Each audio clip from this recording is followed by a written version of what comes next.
Hello Knitting Kindred, I'm Tabby and I'm here to brag about my first finished object of 2022. So, this is a knitted t-shirt I just recently finished. It is called the Fie tee, I believe. It's F-I-E. The pattern is written in like Dutch or Scandinavian, one of those languages, and then translate to English. It is free. So have a look if you're looking for like a positive ease, kind of oversized, slightly cropped t-shirt. It was free, like I said. One of the things that really drew me to this pattern was that it had a cute little detachable knitted collar that you knit to go with it. So I'll show you a couple that I made. But first let's talk about the yarn. So I had some money left on a Hirschner's gift card my grandmother had given me. And so I had used this company's yarn before. It's the Sugar Rush yarn, and I used it in my first beauty school sweater and I really liked it, so I was thinking I'll get more of that, but instead of buying the enamel, I think it was, I bought the trickle, not realizing it was like a 60%, this is the tag, 60% bamboo, 40% cotton, not realizing it was a cotton yarn, thinking I'll make a couple of different projects that I wanted to, not realizing it was a cotton yarn. So, well, ignore the person who's texting me. So, I got the yarn and realized it was a cotton yarn and decided that I needed to pick a different project than what I kind of had in mind for this yarn. So I went looking and I found the Fie pattern, and I was like, oh, it's free, it's got this cute little collar, let's do that. So it is a bottom-up constructed sweater. It's got a pearl texture to it. It's got a little pattern, which I thought was fun. It's not just plain stocking knit. However, it seemed to take forever because you start at the bottom and then you knit, and it is fairly cropped. And I have a long torso, so I added, I want to say, a couple inches to it. So originally I think I got about maybe 5 skeins, and they're smaller skeins. They're 137 yards in a skein, so I got about, I want to say, 5 of those off of the Hirschner's, along with some other yarn with the gift card. So I had gotten to, I think, maybe about here, and I ran out of yarn, so I had to order, I think, 3 more skeins from Amazon. And I don't think you can tell that they're, different skeins and maybe different dye lots, but maybe they're the same dye lot. I didn't pay that much attention because I'm kind of a lazy knitter. But when I started this project and I was looking at the needle size, I didn't have the needle size. So I happened to be on a bridal shower party up in Medford, Oregon, and they had a little yarn shop that was actually going out of business. I don't remember the name of it, so I bought Licka needles while I was there for this project. So I believe this pattern is knit on a size 2.5, which is like the smallest needle size I've ever used in a sweater. So I really liked the Licka needles. They were pretty good. They have a nice long cable, which was great because this pattern has a lot of stitches in it because it's oversized. It's got no shaping in it whatsoever, which is fine. It's a little different than like the beauty school sweaters I've knitted or any of the Poison Gal patterns I've knitted because it has that positive ease. It's not the super tight, super fitted pattern or sweater, excuse me. So it is, like I said, bottom up. So these sleeves are raglans. I also used DPNs.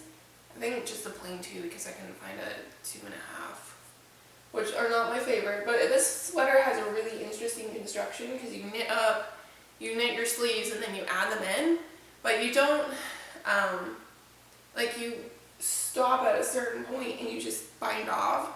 Excuse me. I don't know what's wrong with my voice right now. But you stop and you just bind off and then you end up sewing your sleeve together. So if you left it open, you almost could have a cold shoulder look. I'll insert a picture of what I'm talking about. So that was like, it has the most interesting construction ever, which I've ever done in a sweater. This is the 3 needle bind off at the shoulder seam. But because you stitch it together, it creates kind of like a little ridge. So you kind of do need to block it so it doesn't stand up funnily, and it might still do that even after blocking. But overall, I really like the color. I like the texture. It's fun. The oversizedness is okay, and the style of shawl decided I wanted a little, besides the collar, which let's actually stop and talk about that first. This is the first one I made. I have the leftover Sugar Rush yarn from my beauty school sweater. This is the first one. So I was like, oh yeah, I think these colors go together. So this is the first color I knit. I think I messed up because I looked at mine when I finished it, and then I looked at the picture and I'm like, it seems a little short. So I think I missed a couple of rows. And it kind of doesn't match the neck of the sweater, so you can't really see that. I mean, you can still see the neck of the sweater, so it's not really like hidden, so you can tell it's detachable, rather like in the picture it looked more smooth. Anyway, so you knit it on DPNs. You knit the tie first, and then you put stitches in where you pick up the stitches and knit the collar. So it's fairly simple, it's fairly quick. And then I decided that in addition to the collars, I wanted a little headwear piece in the style of Michelle Mack knitwear. She always makes cute sweaters and then knits really cute hair accessories to go with it. So I found this pattern called the Rosy Headband, and it's really easy if you're good at lace, which I'm not, so I had to keep track. So it's just a garter stitch little tie, and then you knit this lace pattern. You knit some increases and then the lace pattern, and then you do another tie, and this is also a free pattern. So I thought, you know, it's a cute little kind of retro headband, and it doesn't take up much yarn. So between all the different skeins, like I think the 5 original ones I got from Hirschner's and the 3 I got off of Amazon, I managed to finish the top and knit the headband, and then I had this much left, which isn't bad, and I will probably go into a blanket. So I got a full skein of the sand brush. I think this, what is this? What colorway is this? No, this is a sandbox one. This might be like lavender trickle or something like that. So I also, when I bought the 3 skeins from Amazon, I bought a sandbox colorway, which I thought would be really cute color-wise because it's not bright and flashy like this one. It's more of a subtle, like pick up the white and the mottled yarn.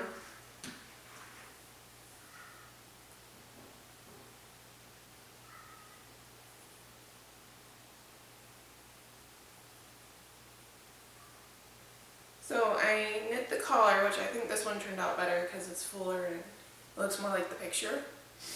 So I actually prefer this one. And then I've also worn it with another sweater that I made, my least favorite sweater from last year. It looks really good with my Cha-Cha sweater. It looks pretty close to that color, and it looks super cute. I kind of like that idea too, that the colors I can wear with some of the other knit sweaters I made, and maybe some other, you know, sewn tops I made too. So I made this little accessory set from the 1 skein of the sandbox yarn. And this is pretty much what I had left of that. It's not much at all from the 1 skein. And then the teal one was just some I had on hand, so it didn't really matter how much or little I had left of that. So yeah, I think this is a great project. It just took forever because the body was, it felt like it took forever because it was just so many stitches and had to lengthen it. I think I started setting the sleeves aside, and my mom was like, that's gonna be super short on you, and then I tried it on and I'm like, yeah, it is. It's gonna be too short for my liking. So I ripped back, I just added on, and then I ran out of yarn. I bought more yarn, and then it's a great length. It kind of hits me at the hips rather than like at my natural waist. So that's what I prefer as opposed to like exposing my belly button. So yeah, it's not the most like super flattering, like high-end knit ever, but I think it's a great knit, and it's still cute. I think it's cute with jeans and super casual if you want to dress it up a little bit. I think throwing on a skirt would be great. I have a couple of skirts I think it'll look really cute with. So yeah, pretty fun little knit. I'm not going to say fast little knit. Actually, it's not really a little knit at all, but it's a great knit. It's not fast or So if you want to check out the pattern, it's free. The headband is a free pattern too, so maybe you just want to knit the collar. That's fine too. But until next time, have fun with your own knitting.